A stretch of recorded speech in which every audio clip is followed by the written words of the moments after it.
Cada lágrima tibia, un nombre se nos dio, Cristo. Por ese corazón que va sangrando una herida, un nombre se nos dio, Cristo, Cristo.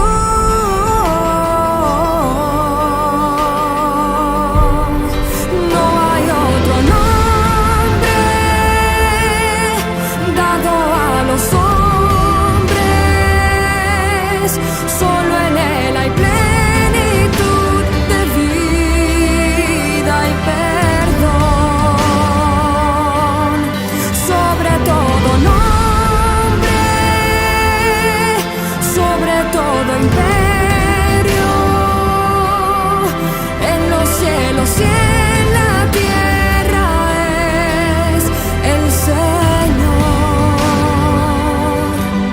Cristo, Cristo.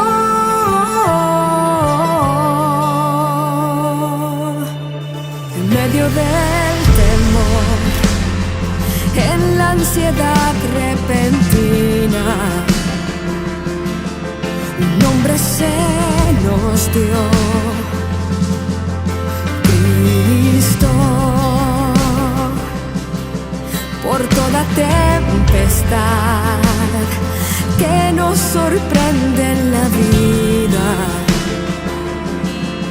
un nombre se nos dio, Cristo, Cristo.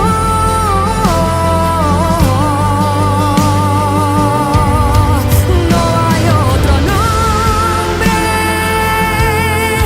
dado a los hombres, solo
el dolor, por cada lágrima tibia,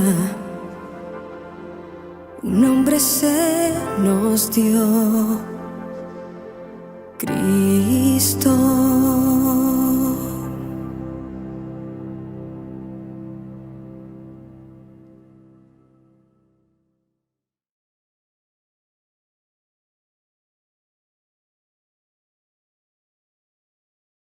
Amados hermanos, Dios les bendiga.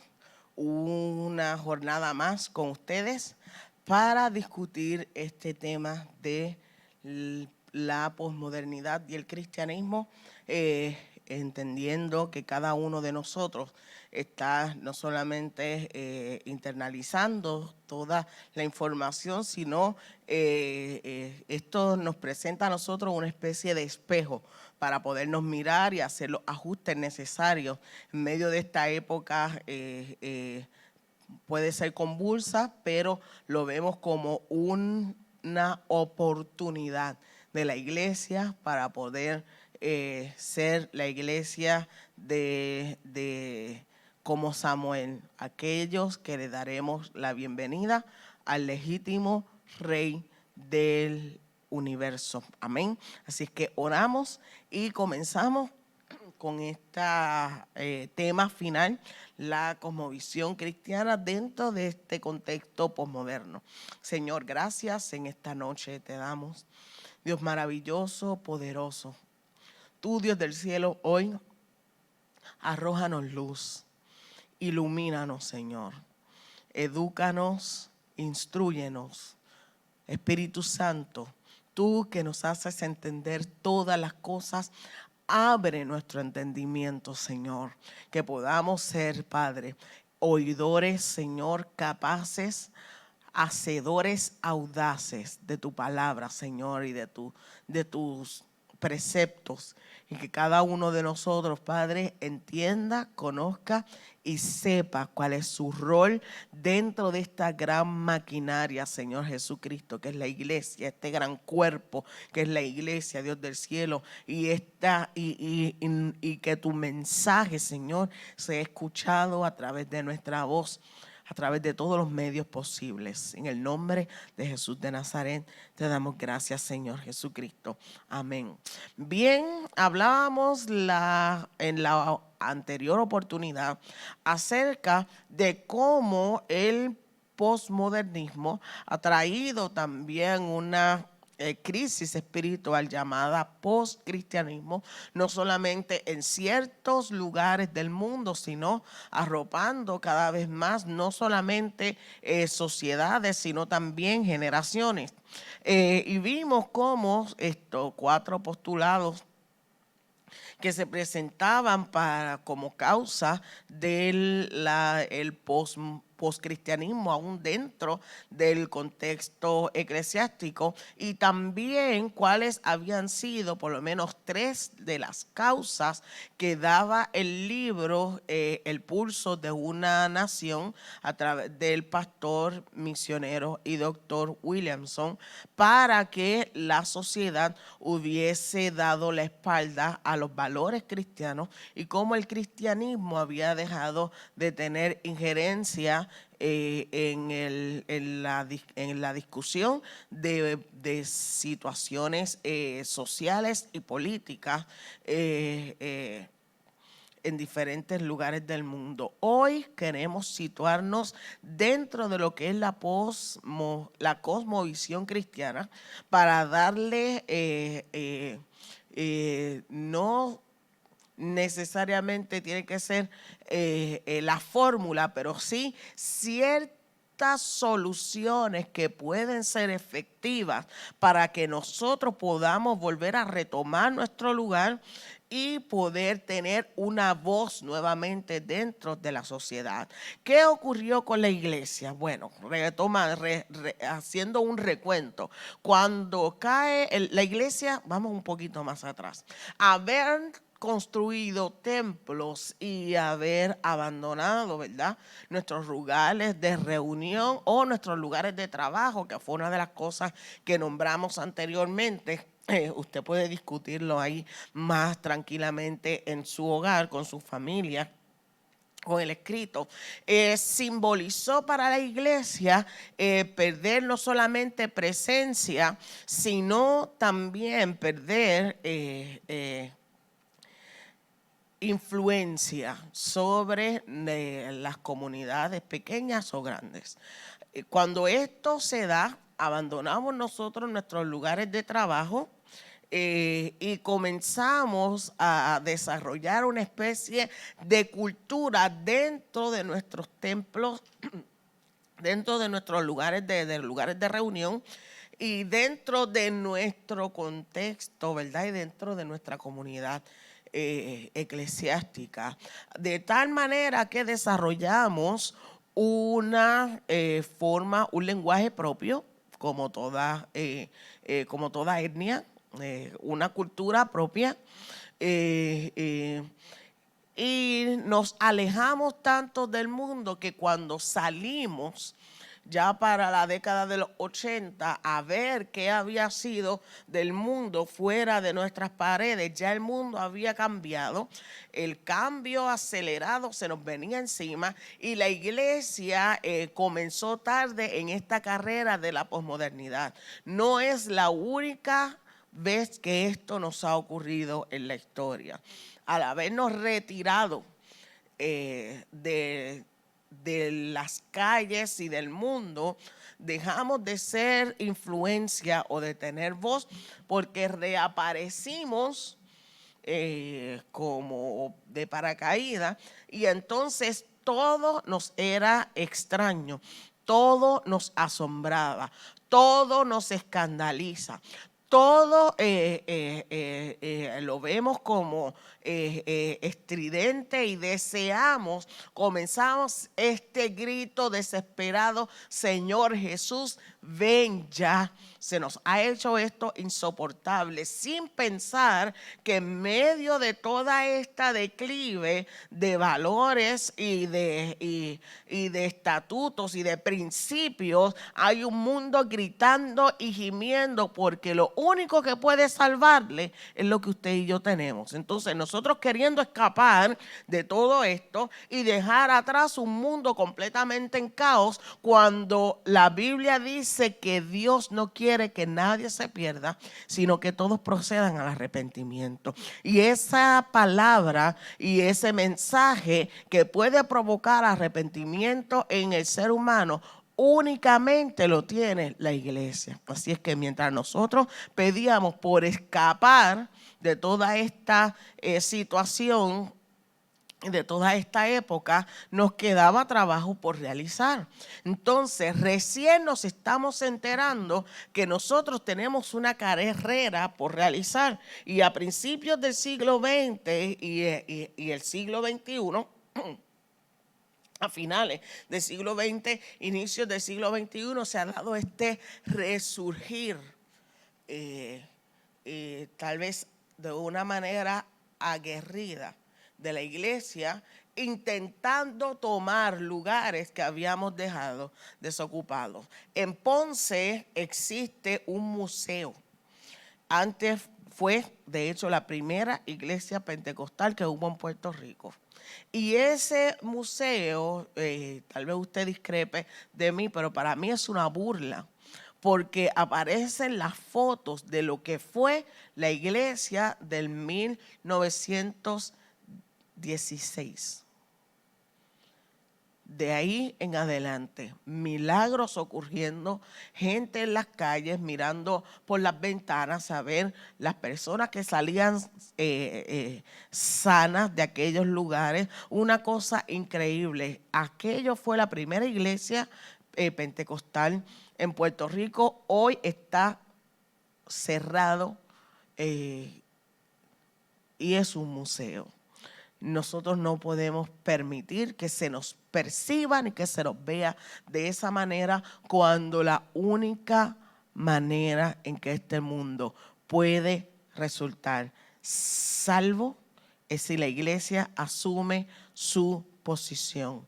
Si la iglesia asume su posición. La iglesia es fundamental para la restauración del mundo. Amén. Bien, entonces, ¿qué es la cosmovisión cristiana? La cosmovisión es la manera en que una sociedad o un individuo tiene en percibir todo el mundo. Entonces, la cosmovisión cristiana no es una filosofía ni es un sistema de pensamiento. Nuestro pensamiento cristiano se ha enredado demasiado en formulaciones, en textos, documentos, fórmulas, articulaciones, cognitivas, pensamientos, maneras de hacer las cosas, métodos A, B y C, y nos hemos alejado del centro que es Jesucristo, su mensaje y su modelaje. Mientras nosotros no retornemos a ver a Cristo como modelo, estaremos haciendo las cosas de manera equivocada. Quiero decirle estas cuatro.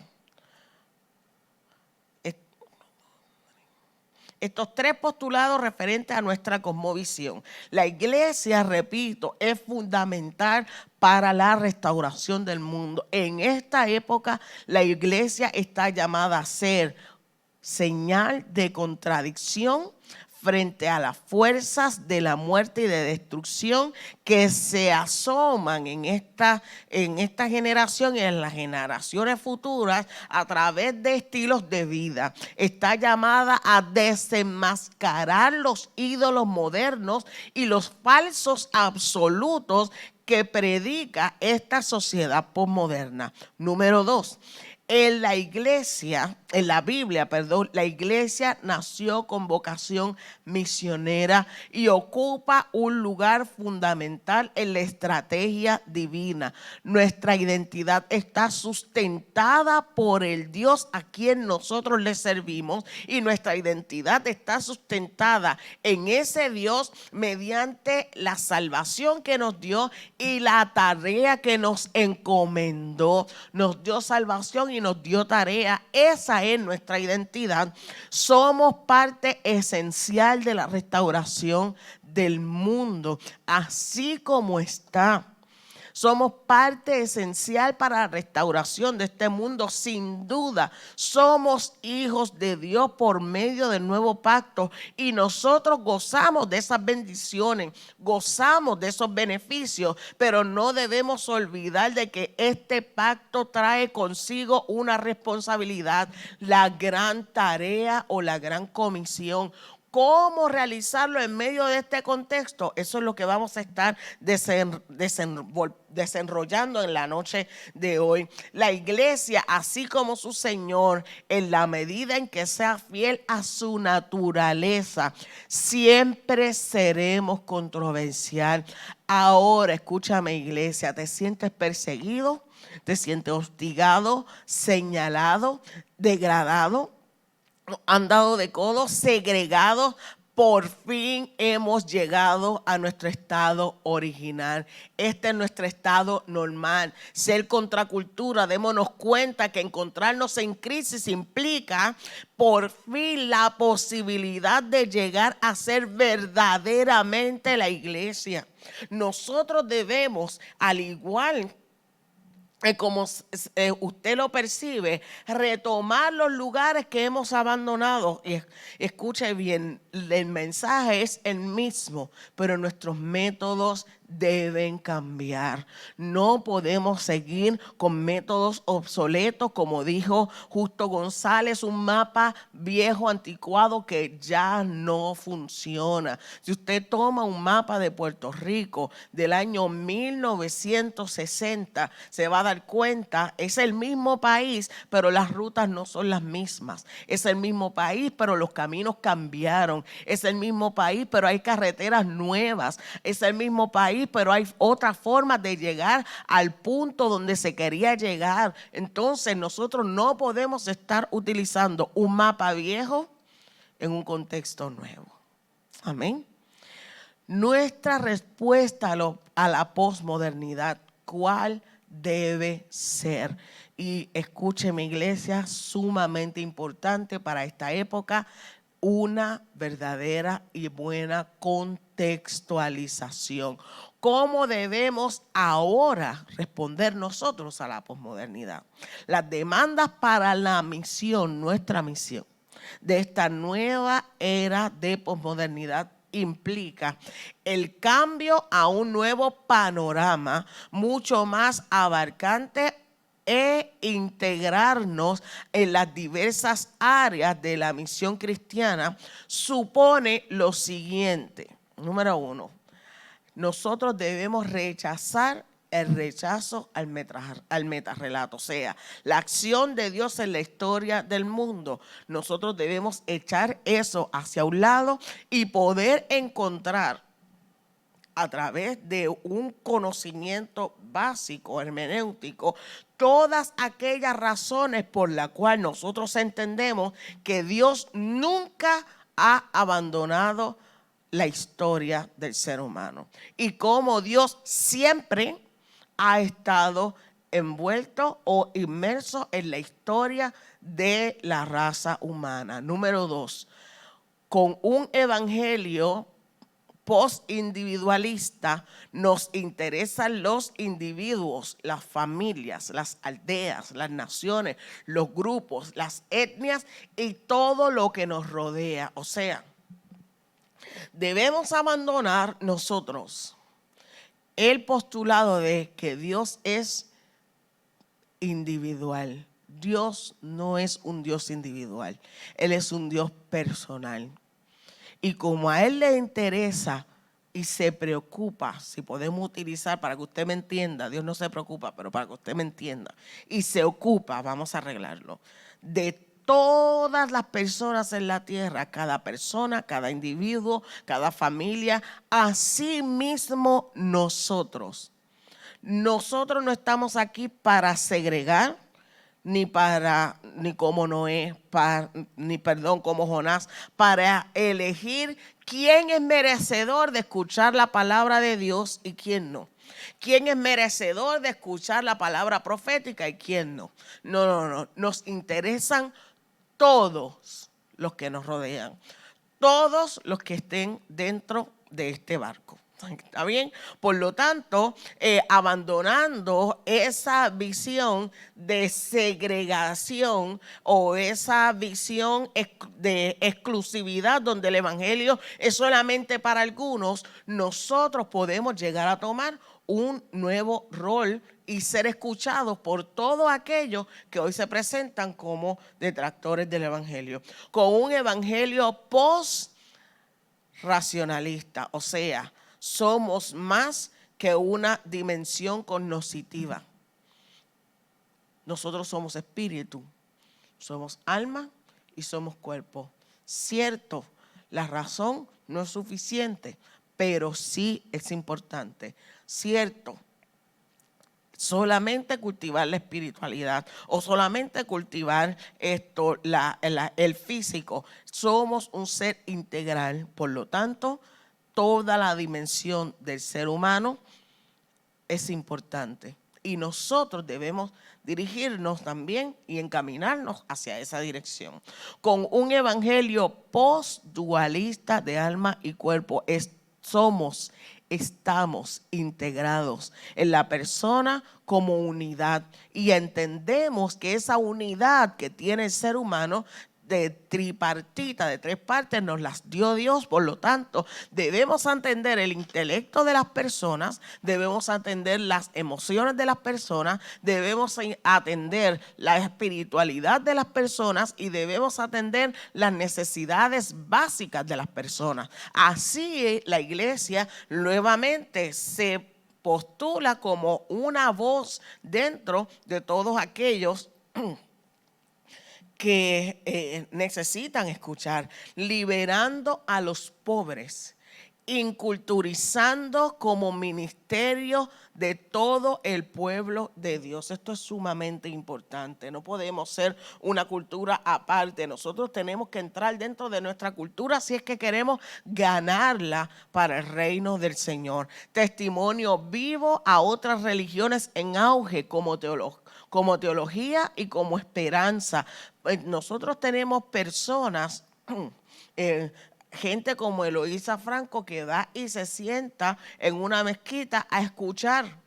Y luego se para a hablar en medio de toda esa gente musulmanes. ¿Tiene ella amigos musulmanes? Claro que sí. ¿La escuchan cuando tiene que hablar acerca de Jesús? Claro que sí. Aquellos que tienen conflictos con el cristianismo, ¿la escuchan también? Claro que sí, porque ella es testimonio vivo en medio de otras religiones que como el Islam están en auge en esta época. De igual manera, cualquier otra religión o cualquier otra postulado religioso que se quiera presentar o espiritual delante de esta sociedad como alternativa, nosotros debemos dar y ser testimonio en medio de ellos para tener oportunidad también. La multiplicidad de formas de la misión, no hay una manera, una sola forma de realizar la misión. Hay muchas, hay múltiples, y nosotros, recordando todo aquello que hemos estudiado en los martes anteriores, hay diversas formas y diversas maneras, sobre todo en el siglo XXI, debemos adoptarlas para nosotros y poder utilizarlas de la mejor manera posible. Ir más allá de proclamar el evangelio y de plantar iglesias. Ir más allá de la proclamación del evangelio, solamente predicar y plantar iglesia. Nuestra presencia en las comunidades necesitadas es importante. Nuestra presencia en aquellos lugares donde se realizan los abortos, ahora que está a punto de ser legalizado en tantos lugares, es importante. Nuestra presencia en medio de los lugares donde se dan niños en adopción debe ser importante. Iglesia, nosotros debemos retomar los lugares que hemos abandonado, porque mire, una de las cosas que yo estoy en desacuerdo es que la iglesia, si quiere evitar que ciertas cosas ocurran en un país, la iglesia debe tomar la delantera. Si la iglesia no quiere que otros grupos adopten, pues es la iglesia la primera que tiene que estar adoptando a los niños. Porque ¿quién se va a encargar de los huérfanos? Y tal vez usted esté en su casa diciendo, yo no quiero que fulano y fulana adopten, porque eso está mal. La Biblia dice esto, la Biblia dice lo otro. Sí, pero tú estás cómodo en tu casa mientras los niños están sufriendo por no tener una familia. Entonces, si nosotros queremos evitar, nosotros no podemos reaccionar. Nosotros tenemos que ir un paso adelante para que la iglesia entonces tenga con qué decir, no, aquí estamos para defender tal cosa, porque nos estamos encargando de esto. Amén. Mirar las contraculturas y los grupos marginados o controversiales como foco de nuestro o como norte para nuestra predicación y para ser alcanzados. Repito, mirar las contraculturas y los grupos marginados o controversiales para atraerlos hacia acá. ¿Quién, sino nosotros, los va a alcanzar?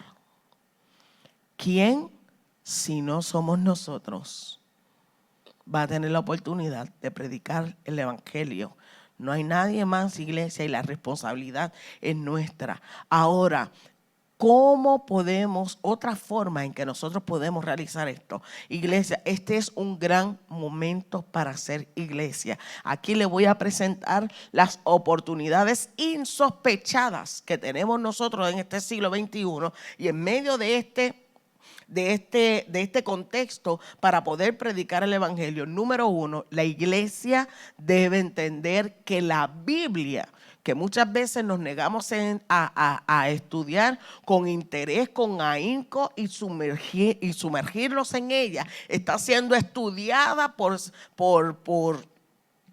intelectuales, por científicos, por otras personas, buscando fuentes, buscando en ellas realidades, buscando en ellas datos como nunca antes en la historia. La Biblia no es un libro de historia, pero sí hay historia en ella. La Biblia no es un libro tal vez de arqueología, pero sí puede encontrarse en ella locaciones para poder los arqueólogos encontrar aquellas cosas que estén buscando, pues como nunca la Biblia está siendo estudiada y la Biblia puede ejercer y ejerce un gran poder en medio de todas estas personas que están estudiando la Biblia, tal vez con otros fines. Número uno, nuevos intereses en la hermenéutica y en los métodos de exégesis posmodernos ponen de nuevo interés en la obra literaria del texto como arte, como método para hallar civilizaciones, tal vez como una herramienta antropológica. Usted nombre. La cuestión es que hay muchas disciplinas utilizando la Biblia como texto, ya sea de manera artística, ya sea de manera científica, ya sea de manera antropológica. La Biblia es el ejemplo más impactante de cómo los textos pueden ejercer poder sobre los lectores de todo un sector. La crítica retórica de los textos bíblicos abre un campo enriquecedor, ya que busca romper con las pretensiones exclusivistas de la crítica histórica y la falsa y errónea interpretación de la Biblia. Así también abre la oportunidad de crear instrumentos para medir su efecto en instancia actual y pasada, así como para analizar el texto. O sea, cualquiera que se sumerja en la Biblia, ya sea para criticar su retórica, ya sea para buscar algún asentamiento de manera científica, ya sea para explorar las áreas de la antropología cultural de algunas épocas y de épocas distantes. El libro, cuando un lector se enfrenta al libro, nosotros podemos medir no solamente el cambio de conducta, el cambio de manera de pensar en las muchas personas. Mire, simplemente nosotros debemos tener en cuenta, y le puedo mencionar por lo menos 3 grandes escritores del siglo XX y del siglo XXI, que fueron transformados en su manera de pensar y en su manera de relacionarse, y hasta se dieron en su corazón el espacio a que Jesucristo tomara su trono simplemente con una lectura crítica o científica o literaria de la Biblia. Ahí tenemos a C.S. Lewis, el escritor de las Crónicas de Narnia, como luego de haberse llamado, postulado ateo, regresa leyendo la Biblia y leyendo los evangelios a los caminos del Señor a través de una lectura que le impacta de manera impresionante. Ahí tenemos a Lee Strobel, que se embarca en esta jornada para buscar fuentes que le arrojaran luz acerca de la equivocada narrativa de Jesús y de los evangelios, y termina convencido de que no puede ser mentira lo que la Biblia postula. Y número 3, el español César Vidal, que se convierte al cristianismo luego de encerrarse a leer la Biblia los evangelios en el original, los 4 evangelios en sus idiomas originales en los que fueron escritos. Imagínese usted un hombre que sabe latín, un hombre que sabe griego, un hombre que sabe arameo, sabe español, no sé cuántas. Estamos hablando de la persona que fue el director de la Real Academia Española en Estados Unidos. Está haciendo su tesis doctoral para el primer doctorado, no sé cuántos tiene, y se convierte al evangelio leyendo los evangelios en su idioma original. ¿Cuánto poder tiene la palabra del Señor? Pues para nosotros poder hacer buen uso de esta herramienta, la Biblia es un milagro, iglesia, y debemos estudiarla porque ha costado sangre para nosotros poderla tener en nuestro idioma. Por lo tanto, hoy se está convirtiendo en un libro que es objeto de estudio. Tú y yo debemos conocerla para poder dar respuesta a lo que la gente estudia acerca de la palabra del Señor. Número 2, evaluación de la iglesia. La iglesia en este momento debe sentarse a repensar nuestro pasado y evaluar cuánto de lo que hemos hecho funciona y lo que no funciona, echarlo hacia un lado, crear cosas nuevas y comenzar a adelantar nuevamente en la causa del evangelio, pero eso no se puede hacer sin una correcta y aceptable autoevaluación. Los planteamientos de esta nueva realidad están estimulando a la iglesia a un análisis sano que producirá resultados que nos harán avanzar. Un entendimiento y reconocimiento de parte del liderazgo actual acerca de los parámetros de trabajo, incluso del liderazgo que posee, de la manera en que hemos estado operando, de la manera en que nos hemos estado desarrollando, incluso del estancamiento que tenemos, de la forma de plantar iglesias, de hacer misión. Todo tiene que ser evaluado.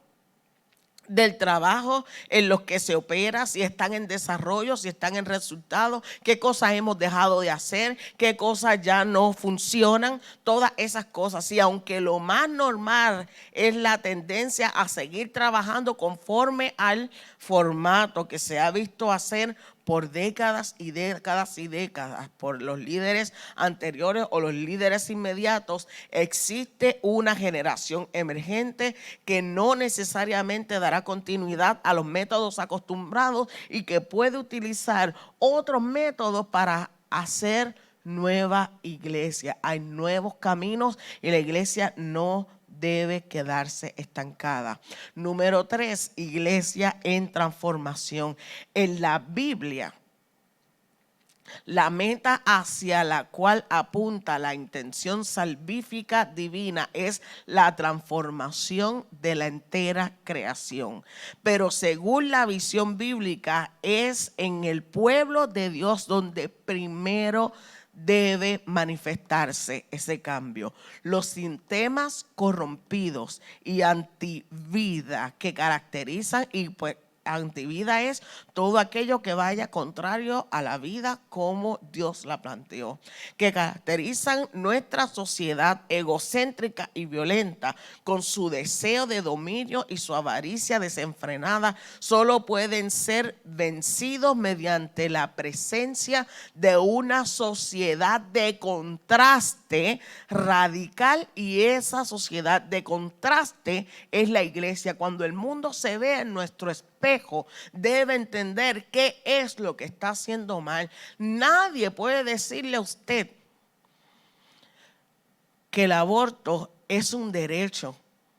Cuando miran nuestras familias o escuchan mujeres restauradas diciendo causa una herida para toda la vida, nosotros debemos ser esa sociedad de contraste, esta comunidad restaurada y transformada. Iglesia, por eso es tan importante, por su existencia misma, nosotros resulta ser una estrategia mucho más eficaz en la lucha en contra de las estructuras que ya han caducado de la sociedad dominante, que todos estos programas y métodos y formas y formulaciones para la transformación del mundo. Es mucho más importante nuestra presencia que nuestras fórmulas. Nuestra modelaje a nuestras maneras. Amén. Número 4. Abundancia de documentación histórica para el estudio y la defensa de nuestra fe. Hoy nosotros tenemos montones de libros, muchísimos. Y junto con el estudio serio e intencional de la palabra, nosotros debemos sumergirnos en una búsqueda de documentación que nos ayude a no solamente alimentar y a sustentar nuestra fe, sino también a defenderla. ¿Por qué he hablado tanto de la defensa de la fe o la hermenéutica?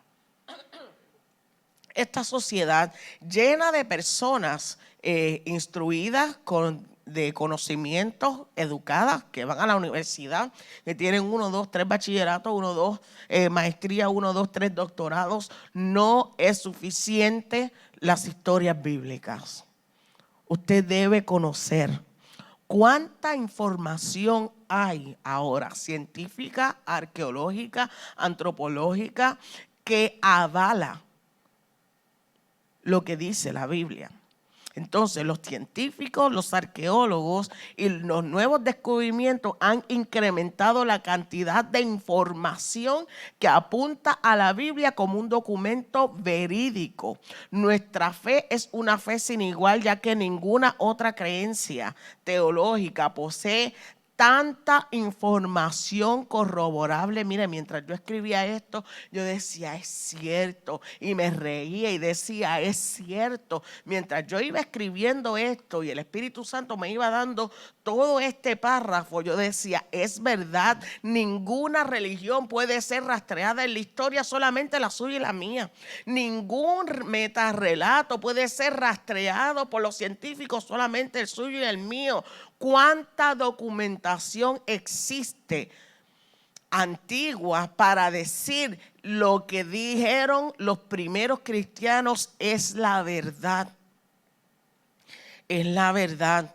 Todas estas biografías acerca de Jesucristo son ciertas. No hay mentira ni pizca de mentira en ellas. No hay otra religión que pueda ser históricamente corroborable. Solamente la nuestra. Ahora, corroborable como prueba de que no hemos creído en una utopía fantasiosa. Ahora, ¿conocemos nosotros esos datos? ¿Sabemos nosotros cuál es el contenido de esa documentación que han sacado a Jesucristo de la categoría de un Dios mítico a un Jesucristo histórico? Conocemos nosotros y sabemos por qué es imposible que la muerte y la resurrección de Jesucristo hayan sido un evento fingido, todo un teatro.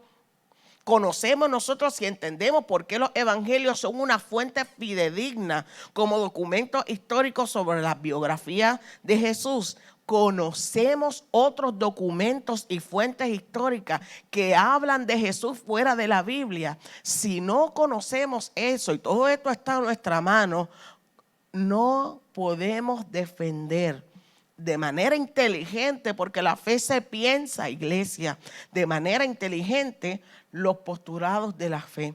La iglesia se está transformando y la iglesia está llamada a una transformación si quiere tener una injerencia y un espacio y una voz en medio del siglo XXI. Es un gran momento para hacer iglesia. La iglesia transformándose siempre es una iglesia transformadora de su medio. Está llamada en este tiempo a volver a ser una sociedad o pueblo de contraste, contracultura, recuperando su esencia como iglesia de Dios y comunidad del Espíritu Santo. Nuestra verdad es una sola y no es una verdad relativa. En la posmodernidad todo es relativo y cada uno maneja sus propias convicciones. No tiene sentido procurar persuadir a otro que se está equivocado, porque incluso sería una forma de intolerancia manifiesta. El pensamiento cristiano es de otra índole y surge del mismo hecho de que la verdad que nosotros proclamamos no es una filosofía, sino que es una persona, y es una persona real que habla, que visita, que comunica, que se presenta, que está, y que millones dicen: yo soñé con él, él me habló, él me visitó, vino y me abrazó. Esa es la diferencia de lo que nosotros predicamos a lo que postula el mundo, y la meta a la que nosotros apuntamos es la evangelización. ¿Qué es la evangelización? Es una relación personal del individuo con esa persona, Rey absoluto, que es nuestro Señor Jesucristo. Basado en eso hay una sola verdad, Y esa verdad no es relativa, es una verdad absoluta. Jesucristo es esa verdad. ¿Por qué no es una filosofía? Porque es una persona real. ¿Y por qué todo se ha de mirar a través de Él y entender a través de Él? Porque nuestra relación con Cristo y a través de la misión nos hace entender a nosotros que hay un reino, hay un gobierno, hay una tarea que realizar, y todo esto hace el Evangelio no una idea mítica o mística, sino en algo que es tangible, que es veraz, como dice la Biblia, y que puede tocarse. Amén. Volvamos entonces, iglesia, al fundamento.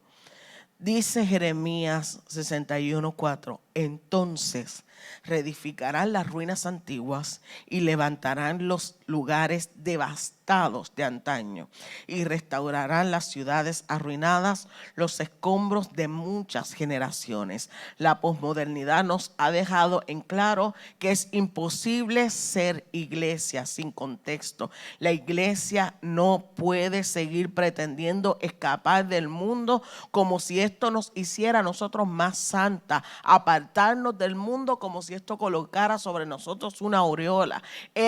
Mire, a nuestro Señor le llamaban amigo de pecadores. Todo lo contrario, es en ese contexto en que la iglesia debe estar inmersa inserta, ¿verdad? En que su vida y su misión toman relevancia y pertinencia. Es verdad que el mundo sigue representándose en ese lugar de tinieblas. Es cierto que el mundo está lleno de pecado. Es cierto que el rechazo al Dios verdadero es real. Es cierto que todas estas cosas a nosotros nos sorprenden, pero ¿no es acaso este el campo fértil para que el Señor nos ha nos ha llamado a ser luz y sal? ¿Dónde podremos brillar si no es en medio de la oscuridad? Ahora, ¿qué debemos hacer? Y ya con esto vamos cerrando. Volvamos al fundamento número 1. Debemos evaluar nuestra realidad y nuestras posibilidades. Y evaluando esa realidad y hacer ese autoestudio y autoevaluación como iglesia, para nosotros entonces volver a tener injerencia en este mundo. Número 2, debemos volver a la Biblia y abrazar el libro de Hechos como manual de dirección. No necesariamente, escucha bien, esto yo lo dije cuando estábamos hablando del libro de Hechos, es un libro que nos da el método, sino que nos dice cómo fueron las cosas. ¿Está bien? No es un libro de metodología, es un libro que nos presenta trabajo y las consecuencias de ese trabajo. Pues en medio de quienes o a quienes se les predicó el evangelio, ¿por qué y de qué causa? Tal vez nosotros no tendremos que agarrar un manuscrito o un papiro para poder escribir, ¿verdad?, una carta y llevársela a la iglesia de fulano de tal. No, pero la manera, la forma, los necesitados, cómo se predicó, el anhelo de predicar el evangelio, la fortaleza, los métodos no pueden ser los mismos, pero sí el mensaje. Amén. Entonces debemos abrazar el libro de los Hechos como manual de dirección y estudiar toda la Biblia para nosotros entender qué es lo que el Señor exige de nosotros. Nueva infusión del verdadero mensaje del evangelio. 4, levantar otro tipo de líder, no como lo hemos estado haciendo por los últimos 100 años. Estar dispuestos a tomar posiciones impopulares, evaluar esto es sumamente importante. No podemos ser una iglesia que tenga una posición media, que no toma decisiones ni posturas, que no asume posturas. No, debemos estar dispuestos a asumir posiciones impopulares, evaluar nuestras prioridades, abandonar posturas eclécticas. No digo esto porque le puede sonar mal, pero aquel no lo digo así, ¿verdad? Pero tenemos que evaluar nuestro discurso y nuestras posturas, correr el riesgo de ser tachados de integristas, ¿verdad? En que tenga oído para oír, oiga, de ser tachados de fundamentalistas o de ser tachados de intransigentes. Retomar el trabajo con los pecadores y vestirnos de paciencia inquebrantable. Volver a la evangelización por relaciones y evitar el proselitismo. Nosotros no salimos a la calle, no hacemos relaciones para atraer gente a nuestra congregación. Eso es hacer proselitismo. Nosotros salimos a la calle para evangelizar y que la gente se lleve en su corazón el mensaje del evangelio y pueda optar dentro de su corazón, luego de haberlo escuchado, si decide por Dios o no. Devolver al Espíritu Santo el liderazgo de la iglesia. El ser humano no está al frente de la iglesia. Recobrar nuestra identidad de iglesia de Cristo y su función de ser contracultura. Abandonar la espiritualidad pagana, sincrética o denominacional y retomar la espiritualidad bíblica. Prepararnos con una hermenéutica actual que responda a las inquietudes, las dudas, los falsos postulados sobre Jesucristo y el cristianismo. Y estar dispuesto a abandonar prejuicios para alcanzar a otros grupos, así sean nuestros detractores. La iglesia no, en esta época, no puede darse el lujo de ser un ente que segrega. La iglesia no puede darse el lujo en esta época de seleccionar a quién le va a dar el mensaje del evangelio. Llámese como se llame. Nosotros estamos llamados a predicar este evangelio a toda criatura. Enfocarnos en la supremacía de la gran comisión. Bien, finalmente, volviendo al fundamento, ¿qué debemos hacer? Incrementar, reequipar, redistribuir y tener una visión. Número 1, incrementar. ¿Qué debemos incrementar? Nuestros candidatos al liderazgo, nuestros candidatos al ministerio, nuestros candidatos al trabajo en la calle, nuestros candidatos al trabajo con los grupos minoritarios, nuestros candidatos o los grupos marginados, los fondos que vamos a destinar para ese trabajo, los fondos que vamos a destinar para la misión y los esfuerzos. Debemos incrementarnos y sacar nuestros esfuerzos de nuestras cuatro paredes. Nuestros esfuerzos deben estar enfocados afuera. Reequipar a la iglesia, no solamente con información, sino con conocimiento que pueda hacer un cambio en la cultura en la que cada familia o cada iglesia celular se encuentre. Reequipar a los misioneros en funciones, reequipar al liderato. Poder nosotros invertir, no gastar, escuche, invertir en el reequipamiento de todas estas áreas va a resultar en un gran potencial para la iglesia que va emergiendo. Redistribuir los recursos económicos, los recursos humanos y los recursos intelectuales. No todos los que conocemos o todos los que sabemos o todos los que tenemos algún área que puede ser útil para el evangelio, no podemos estar todos trabajando aquí adentro. Amén. Entonces hay que redistribuir esos recursos, los económicos, los humanos y los intelectuales, de tal manera que nosotros podamos ser mucho más efectivos cuando estemos tal vez dispersos o dividiendo tareas. Y por último, tener una visión. ¿Qué visión? Una visión universal. Tener la visión del reino, tener la visión de la misión y tener la visión como meta. Amén. La Gran Comisión es la ordenanza máxima de la iglesia.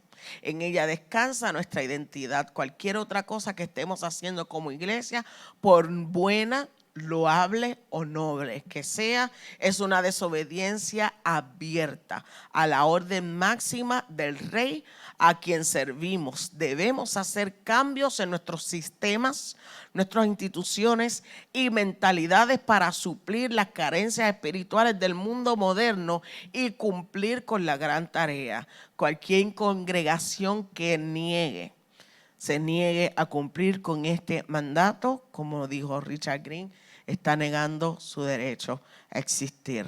Amén. Bueno, iglesia, la única razón por la que seguimos en este mundo es porque no hemos terminado nuestra tarea. Y nuestra tarea en este momento es trabajar con esta sociedad posmoderna. El error está en querer reformar el mundo sin querer reformar al hombre. El cambio de las instituciones es en vano si el corazón del hombre permanece sin cambio. Y como único puede cambiar el corazón del hombre, de la sociedad y de una nación, es a través del mensaje del Evangelio. Le dejo con esta cita de Martín Lutero. Me gusta mucho Martín Lutero, muchísimo. Es un hombre sin pelos en la lengua. Dice lo siguiente: quien quiera que estime su doctrina, fe y confesión como recta y verdadera, no puede permanecer en el mismo establo con el error o adherir a la falsa doctrina. Un maestro que permanece mudo cuando se enseña el error, no obstante, pretende ser un maestro de la verdad. Y no obstante ser un maestro de la verdad, es peor que un fanático descarado y con su hipocresía hace más daño que un hereje. Estos no quieren ofender a nadie o decir una palabra a favor de Cristo o combatir al diablo y al mundo. Martín Lutero. Amada iglesia, que el Señor les bendiga.